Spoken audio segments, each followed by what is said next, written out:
The real-life hobbits, Homo floresiensis. On the lush, tropical island of Flores in Indonesia, time takes a mysterious turn, transporting us back 50,000 years to a world filled with wonder, danger, and discovery. This is the world of Homo floresiensis, nicknamed the Hobbits due to their remarkably small stature. These ancient humans stood barely 3 feet tall, yet their story reaches monumental heights in the grand narrative of human evolution. The discovery of Homo floresiensis in 2003 at Liangbua Cave sparked global intrigue. Who were these tiny people?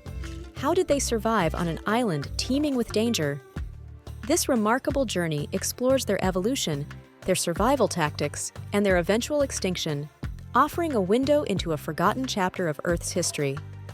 The tale of Homo floresiensis begins with a fascinating phenomenon known as island dwarfism. When species become isolated on islands with limited resources and unique pressures, evolution takes an unusual turn.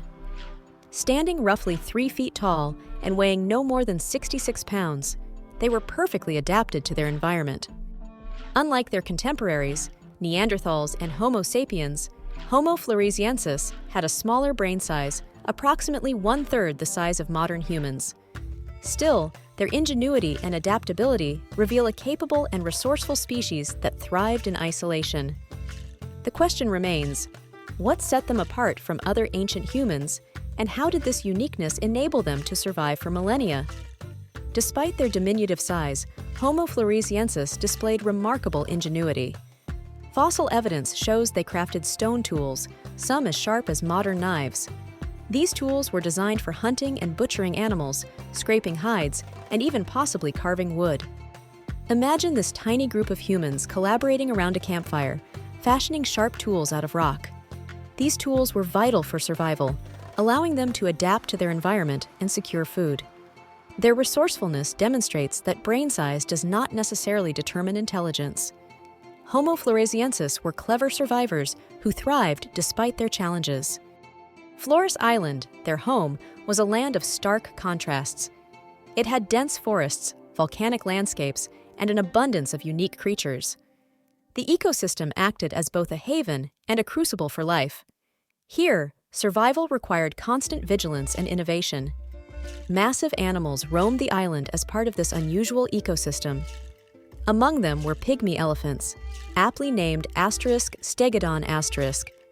Standing only about 3 feet tall, much like the hobbits themselves, these elephants were a primary source of meat and other materials for Homo floresiensis. The island was also home to enormous rodents, some nearly the size of small dogs, which provided another key food source. But life on Flores was not without its dangers. The island's isolation had also contributed to the evolution of some of the most fearsome predators in the region. Homo floresiensis shared their world with a terrifying lineup of predators that would make survival a daily battle for life. Among the most dangerous creatures were Komodo dragons, giant lizards that could grow up to 10 feet long. With their venomous bite and immense strength, they were apex predators capable of taking down prey much larger than Homo floresiensis. Another adversary came from the skies, massive predatory storks that stood nearly 6 feet tall. Unlike the gentle storybook storks we might imagine, these creatures were formidable hunters, preying on smaller animals. And then there were the venomous snakes, masters of stealth and ambush. Lethal and fearsome, these predators added another layer of danger to the daily lives of Flores' inhabitants. Through dramatic depictions, we can visualize the tense encounters Homo floresiensis must have had with these predators. Imagine a small group of hobbits gathering on the forest floor, sharpening their tools, when a Komodo dragon approaches. Their collective instincts would have needed to be keen, their reactions swift, to avoid falling prey to the reptilian giant. One can only wonder how often such encounters occurred, and how they influenced their social behavior and survival strategies. Did they fend off predators as a team? Did their small size enable them to escape into narrow hideouts unreachable by larger threats? Food was central to their survival, and their unusual diet reflects the island's unique ecosystem. They relied on oversized rodents like *leptorets*, which they likely trapped or hunted with their handmade tools. Another staple of their diet was the pygmy elephants, *stegodon*, which provided meat, bones, and likely skins for clothing or shelter. Hunting a creature as majestic and lumbering as a pygmy elephant must have required teamwork and planning. Perhaps they used fire to drive them into traps or coordinated attacks with strategic precision.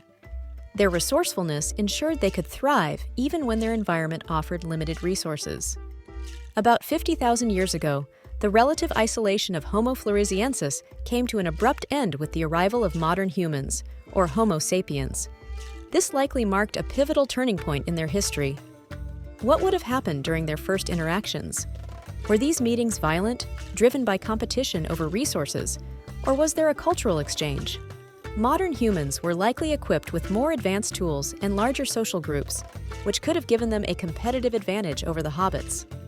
Eventually, Homo floresiensis disappeared. While the exact cause of their extinction remains unclear, it is believed to be a combination of factors. The arrival of modern humans may have introduced new diseases or disruptions to their ecosystem. Climate shifts on Flores Island could have also played a role, altering food availability or habitats. Whatever the reasons, the last traces of Homo floresiensis faded approximately 50,000 years ago, leaving behind their fossils and tools as a testament to their resilience. Although they are long gone, the discovery of Homo floresiensis has profoundly impacted how we understand human history.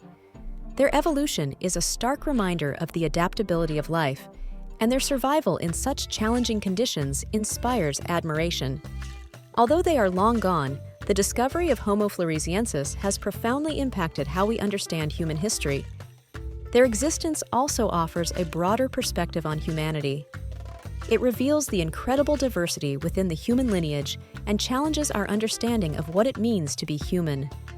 Interestingly, the Hobbits may live on in the folklore of modern-day Flores Island.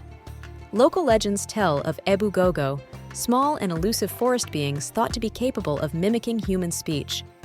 Could these tales represent distant memories of interactions between early humans and Homo floresiensis? Whether or not there's a direct connection, it's fascinating to consider how their memory may have persisted in the cultural imagination.